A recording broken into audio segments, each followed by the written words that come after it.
Welcome back to Worldview. As you saw from Strawn Stevenson and the Monday Line, it is clearly a deteriorating situation in Baghdad for the Camp Liberty refugees, and we'll keep you informed.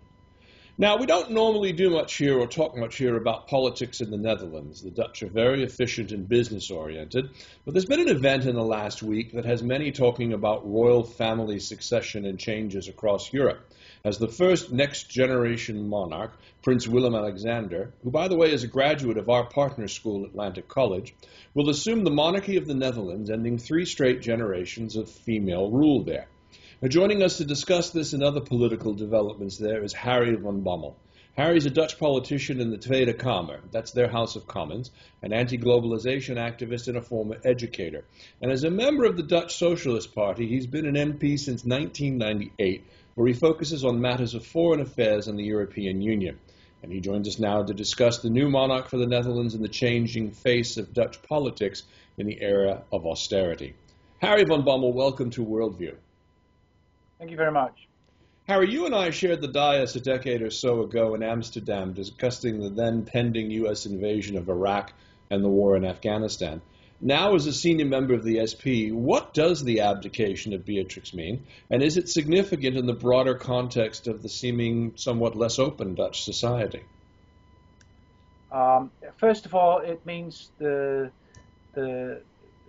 possibility to have a change in the way our monarchy works, operates. The monarch in the Netherlands has a political role which is undefined, which is not accounted for, and which every now and then is denied by leading politicians. However, as we speak today is a Monday afternoon, on Monday afternoons, prime ministers do go to the Queen to talk politics with her. And I expect that this will go on after the new Prince of Orange will have become king after a couple of months. Also, the new monarch will try and play a political role, just as Queen Beatrix has done in the past. So I think this would be, and my party thinks this is a good moment to discuss the role of the monarch in the constitutional monarchy that we are in the Netherlands. And what do you think the overall impact is now of handing from a somewhat older generation to a younger generation? Is this viewed in the country as the torch being passed?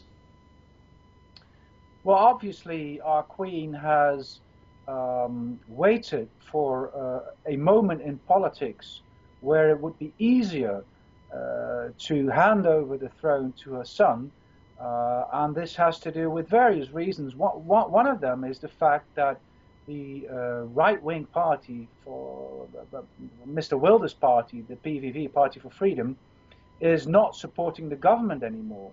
So there is no real risk that Mr. Wilders will have any influence on government policies. And now, by Mr. Wilders, for those who don't know, this is Geert Wilders. He's a fairly notorious and outspoken anti-immigration, anti-Europe, anti-expansion candidate that sort of follows in the tradition of others that have been on that, but he became somewhat prominent in your country. Absolutely, and what you forgot is the fact that he is, the core of his program is against Islam. He is not so much against immigration, but moreover against immigration from Islamic countries. He has suggested to close our borders for immigrants coming from Islamic countries. And in the Netherlands, he is picking on Moroccans, who usually have a Muslim background. We have a large community from Morocco, and there are indeed some problems with youngsters from this community, some youngsters. Their socio-economic position is very weak, and they appear in crime rates and in other rates quite often. Still, he tackles the problem by blaming them for being Muslims. And that is a general thing.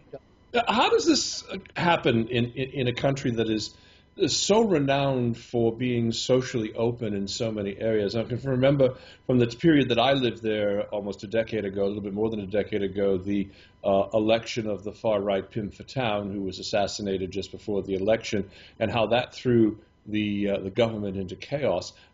You seem to have individuals of this particular persuasion that have a very hard right agenda, and it seems to gather some steam in the general public. And that seems to run counter to the openness that you see in areas such as, for example, coffee shops and lax drug laws and lax prostitution laws. By lax, I say not necessarily criminally enforced. How do you explain that that phenomenon inside the Netherlands? You're absolutely right, Dennis.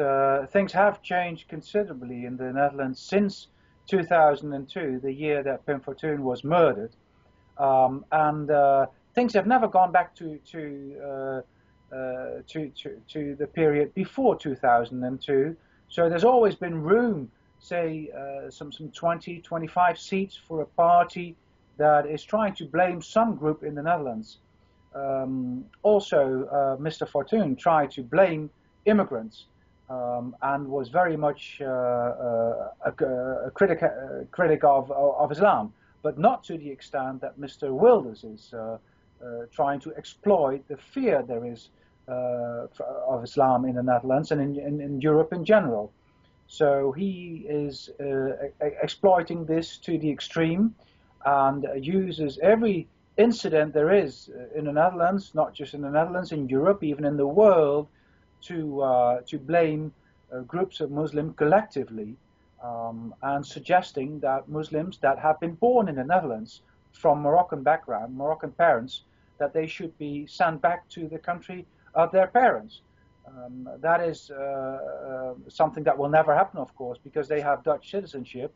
Still, it is something that plays a role in the public debate because it's easy, especially when there is a downgoing in the economy, downfall in the economy, to blame a certain group, and that's exactly what he's doing, and that's been in politics for a longer period than from 2002. We've had that in the 80s as well, when there was a period of economic downfall. Now, is this restricted? Like, for example, here in the United Kingdom, we have a couple of parties that also tend to hold rather extreme immigration views: the British National Party, the BNP, and UKIP, to somewhat a lesser extent.